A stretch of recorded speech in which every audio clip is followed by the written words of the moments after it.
what I learned is that this is endless. This improvement of the human condition, this constant evolution, this is endless. And that is so exciting to me. I'm so excited to learn more, to do more, to find new pathways.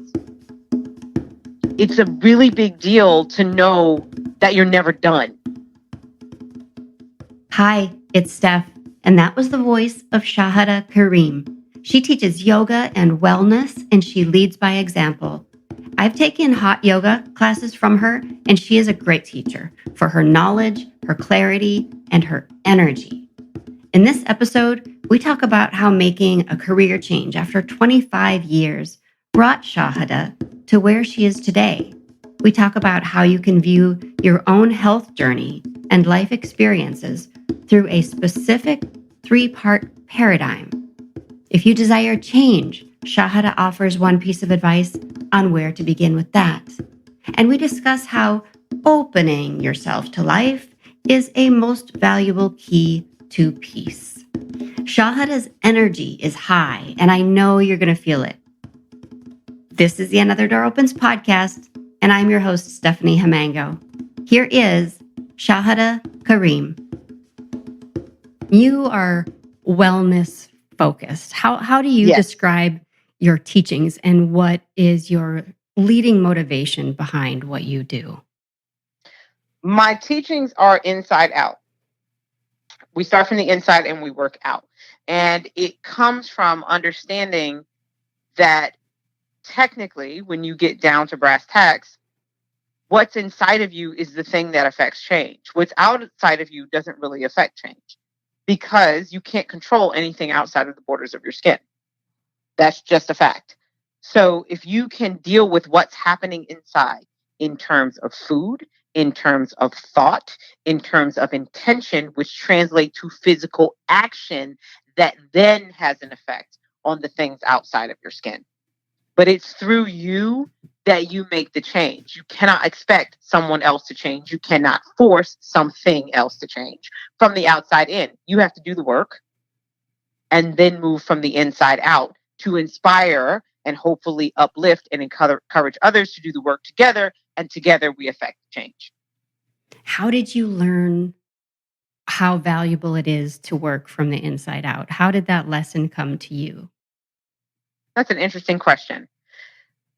The easy answer is that it came to me when I decided to become a yoga teacher. And it didn't come to me right away. I would say it was about 2 or 3 years in when I started to understand that the most effective way for me to live and the best way for me to affect change was to first deal with myself.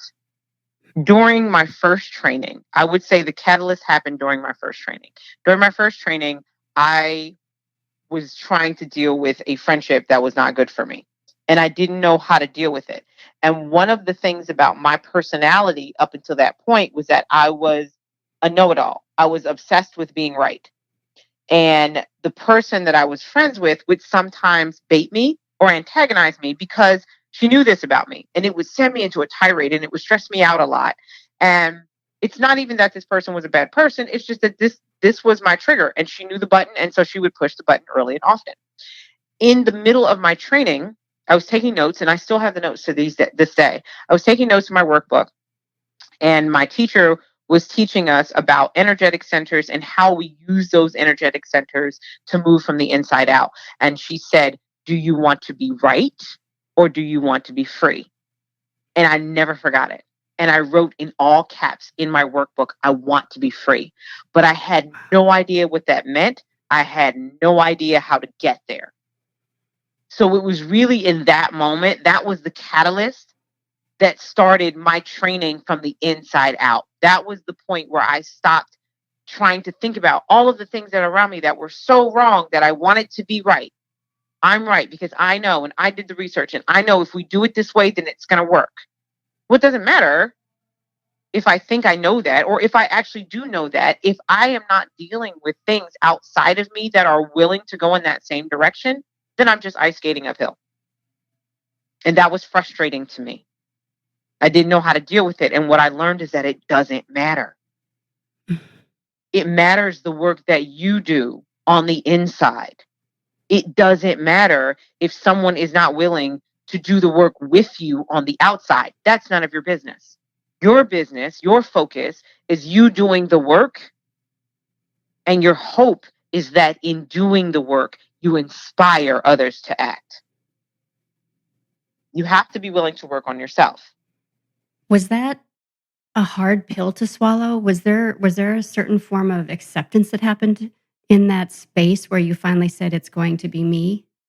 Yes. Yes. I had to not only deal with myself, I had to not only be honest. And this is my thing that I say to everyone that I work with. And people who I'm just close to, who I'm not necessarily in a working relationship with. You have to be honest. You don't have to be honest with me. You have to be honest with yourself. If you're not honest with yourself, you cannot hope to be honest with anyone else. That is so true. And it's so powerful. And it gives you sort of a more supple approach to other people, I think, too, when you finally have found some form of self-acceptance or self-honesty. Yes. I do think it makes you more supple with other people, too.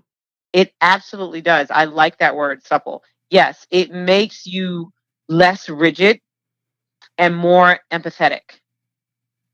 It helps you see that, number one, it's not always about you. You never know what's happening on the other side of a conversation. And number two, at the end, it doesn't matter. The only person who has to live with your choices is you.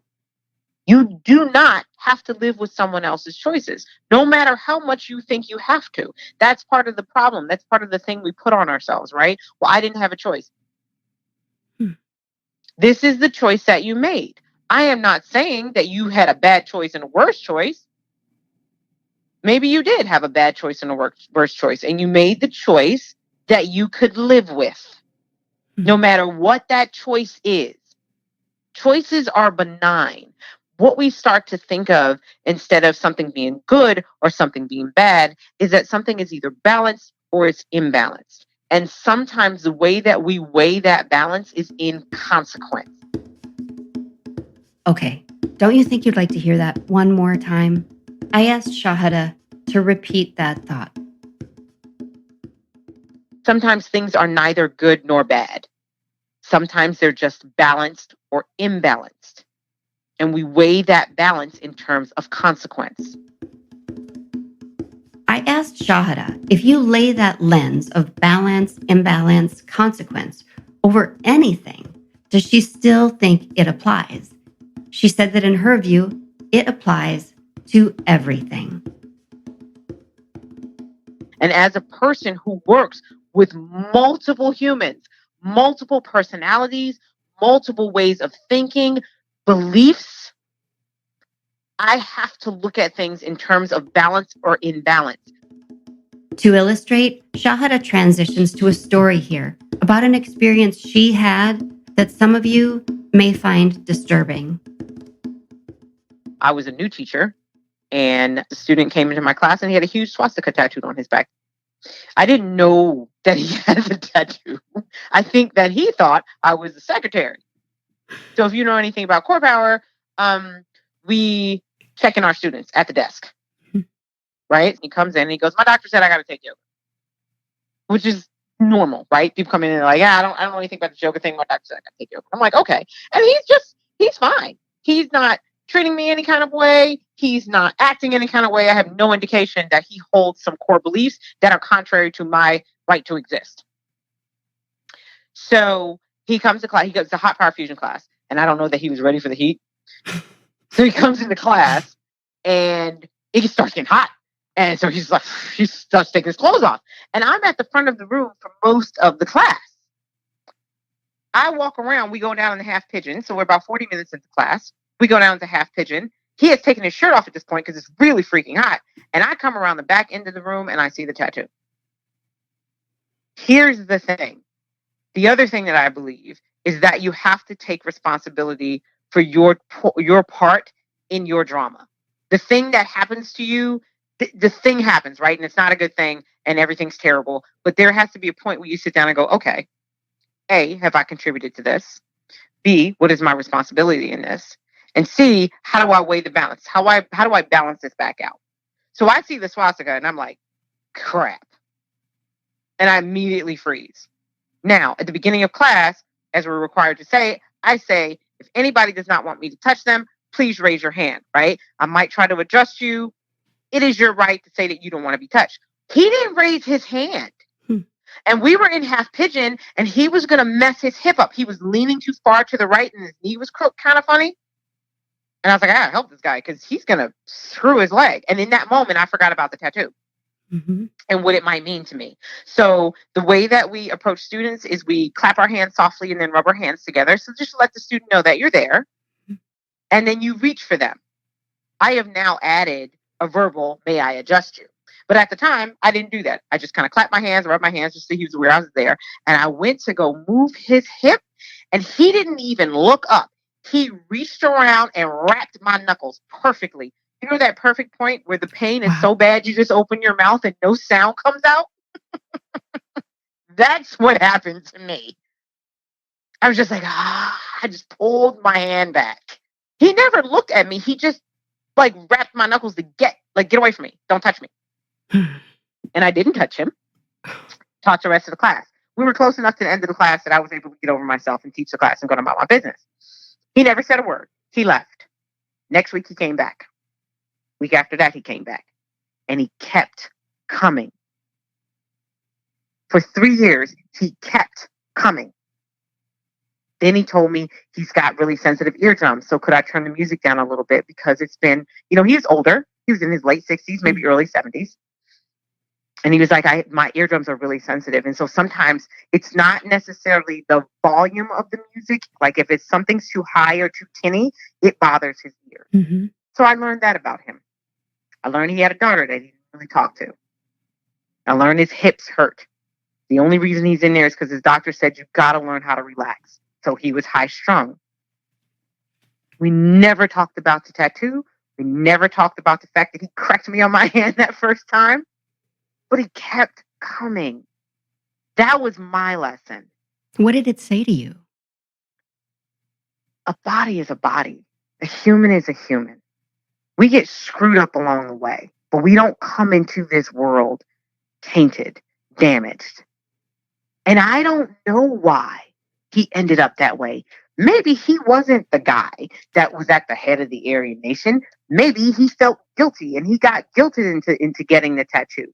Maybe he got sucked into something because his friends or his family sucked at it and they dragged him into it. I don't know. And I can't assume. It's not my business. It's not my place. And it wasn't my choice. I don't have to live with his choices. He does. And I'm not going to judge him because he's got to live with them. That's got to suck. Get a huge swastika on the back and this little black girl's teaching you how to do yoga. What?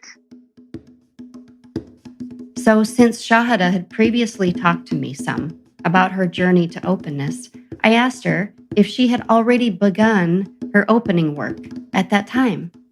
And her response might surprise you. No, and I'm still opening.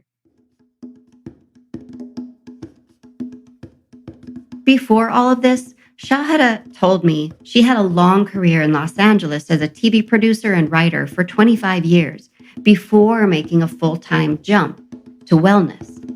Even while she was still working in TV, she'd already started a company making bath and body products. She loved what she was starting, but wanted to feel even more challenged. I wanted more. It wasn't enough to just make soap. I needed to make soap that would do something, that would be positive, that would affect someone in some way. And the more I paid attention to that, the more I realized through soap that I wanted to do something else, that I wanted to feel like I could be of service, that I could really do something good for the world. And it went from soap to, oh, I'm beating myself to death at the gym. I go to yoga to stretch and fall in love and think to myself, this is how. What I didn't understand at the time was that I didn't see the full picture. I thought that in teaching yoga, I could make the world better. What I didn't understand was that in teaching myself to breathe, in teaching myself to center, I could make the world a better place because I am part of the world. Hmm. And if I can make me better, then by design, I can help the environment that I'm in. I thought it was cool how she found a clue in making soap, then in doing yoga, which led to the next thing and the next. And it made me realize we have to take the steps. We can't really fly over to land where we land. We need to find each clue and each revelation as we walk through the unknown. What I learned is that this is endless. Yeah. This improvement of the human condition, this constant evolution, this is endless. And that is so exciting to me. I'm so excited to learn more, to do more, to find new pathways. It's a really big deal to know that you're never done. Yeah. You never lay back and say, this is it. I'm finished. I learned everything there is to learn. I've gone as far as I can go. Think about how that sounds. I've gone as far as I can go.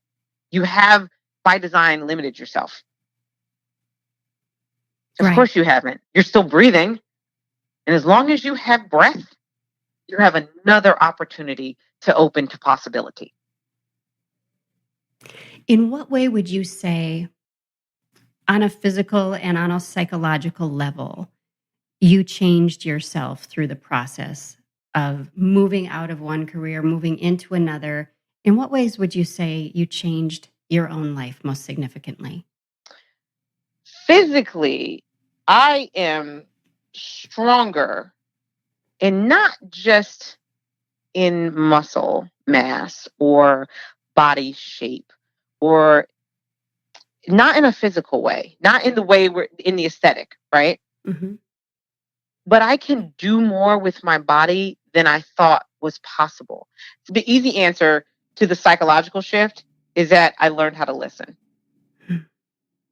Even if I'm talking to someone about a subject that I am very well versed in, doesn't give me the right to take over the conversation. It doesn't give me the right to negate that person's perspective. I asked Shahada, what if someone is listening to this and thinking to themselves, that's me. She's describing me. I do that, and I don't want to do that. How can I move away from that behavior and do better?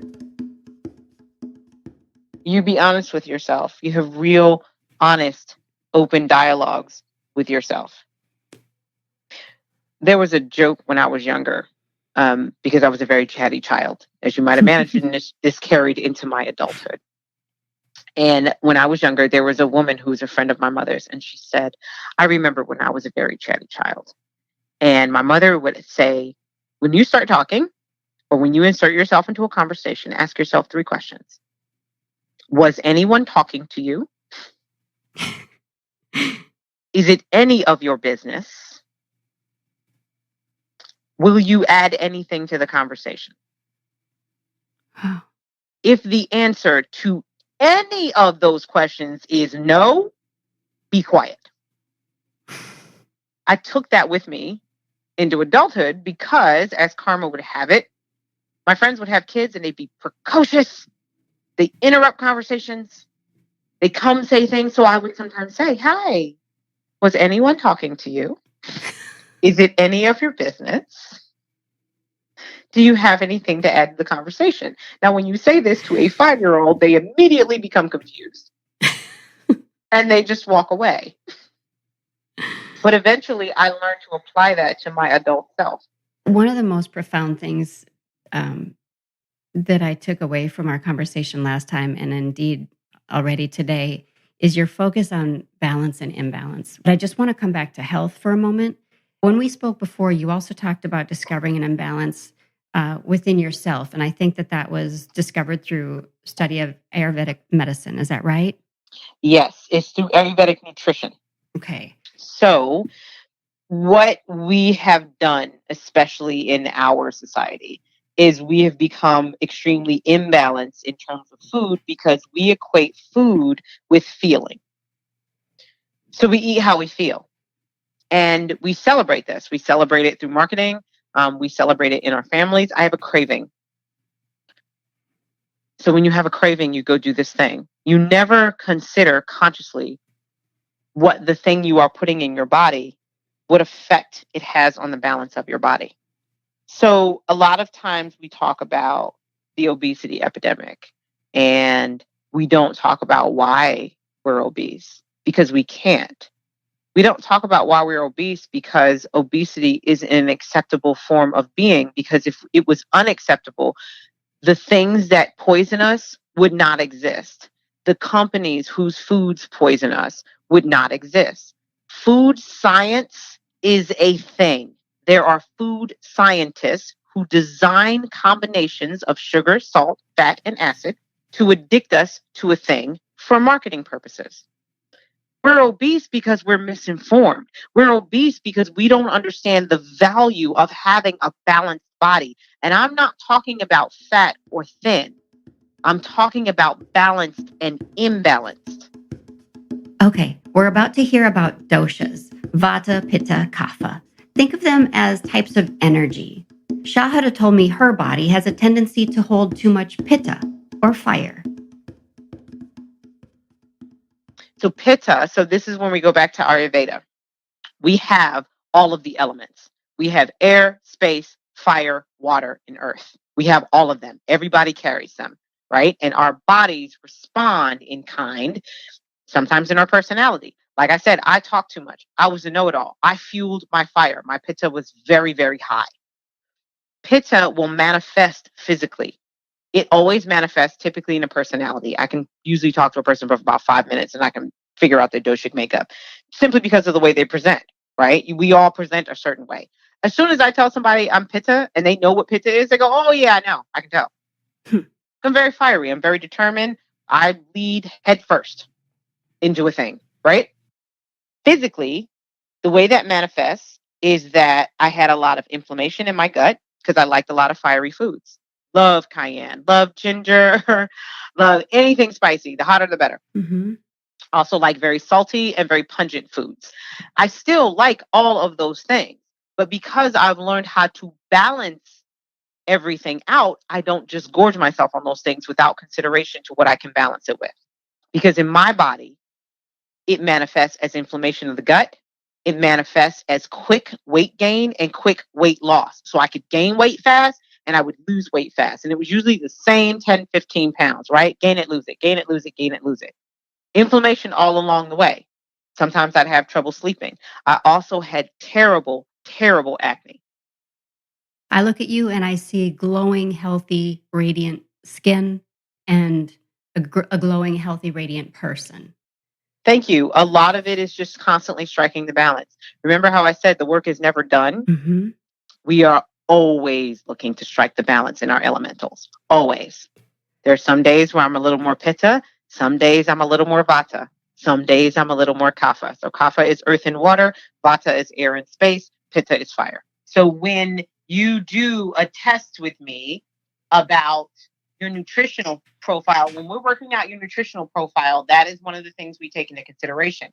And you might think that if I come in contact with you and I say, oh, you're really kapha. So mostly I deal with a lot of kapha people, a lot of earth and water people, because their first goal is to lose weight. Oh, I just want to lose 20 pounds. I just want to lose 15 pounds. Like, all of this is cute, but can you help me lose weight? They don't really care about all the other stuff. Does it work? Am I going to drop the weight? Right. So I know we're going to start the conversation that way, and that's fine. You know, if that's the gateway, then that's the gateway. The biggest thing that I do the most is I take inflammation out of people's diets. Because sometimes they're inflamed and they don't even know that they're inflamed. Mm-hmm. How long, if somebody truly commits to this process, how long before someone starts to see or feel a change? A week. Really, that quickly? The program is 3 weeks. In a week, you might even feel like trash on day 7. By day 8, the clouds typically clear. The longest I had a person go through withdrawal was 9 days. And she had already started to get some clarity by day 6. And her lesson was, if I'm going through withdrawal from the things that you've removed from me, why was I putting those things in my body in the first place?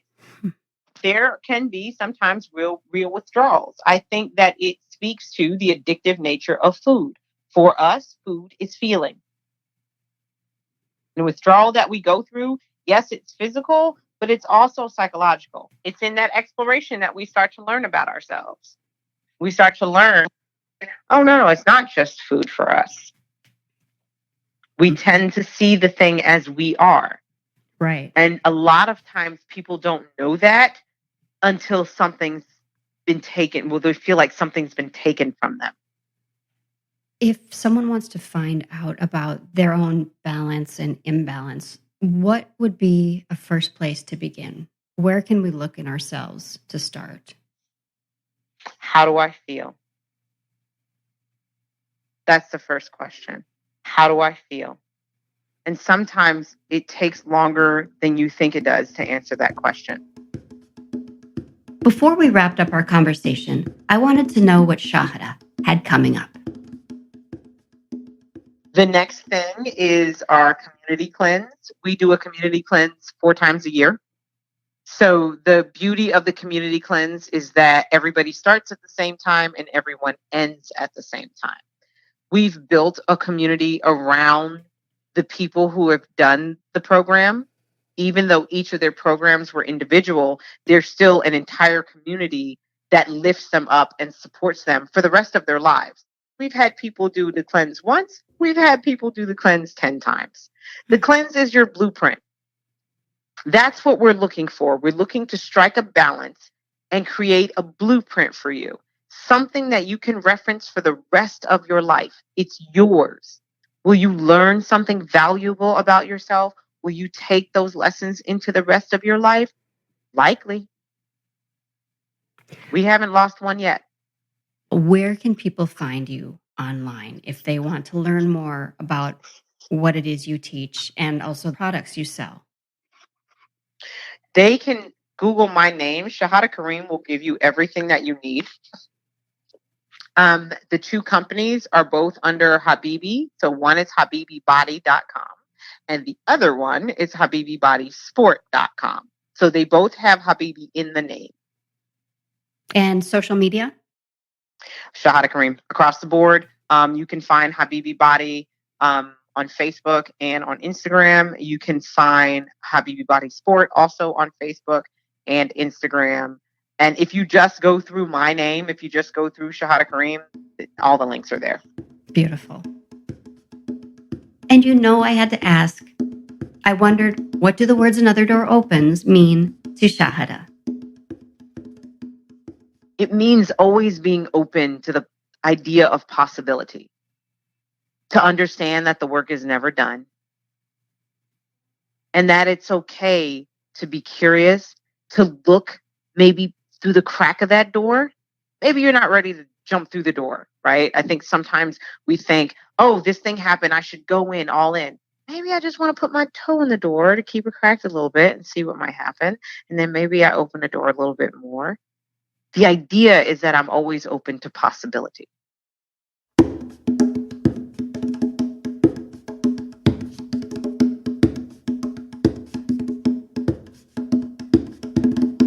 Remember, the idea behind this Another Door Opens podcast is open doors, open hearts, open minds. Everyone has a story and a perspective to share and lessons we can learn from them. Before I share an example of another door opening in my life, which I will sometimes do at the end of each episode, I want to say thank you for being here. There's a fresh episode for you every week, and each one is different from the next. So please continue to download the podcast, share it with your friends, and hop onto iTunes or wherever you listen to podcasts and subscribe to it. If you want to be even more involved and support the show, you can do that for as little as $1 a month. So check out those options at patreon.com/anotherdooropens. On Instagram, Facebook, and Twitter, find us at @podcastado. That's @podcastado. Shout out to Eric Brown for the drum beats and to Jonathan Raz, who edited this episode. And to my great guest, Shahada Karim, thank you for your openness and candor, your energy and your grace, and for sharing your journey to wellness with us.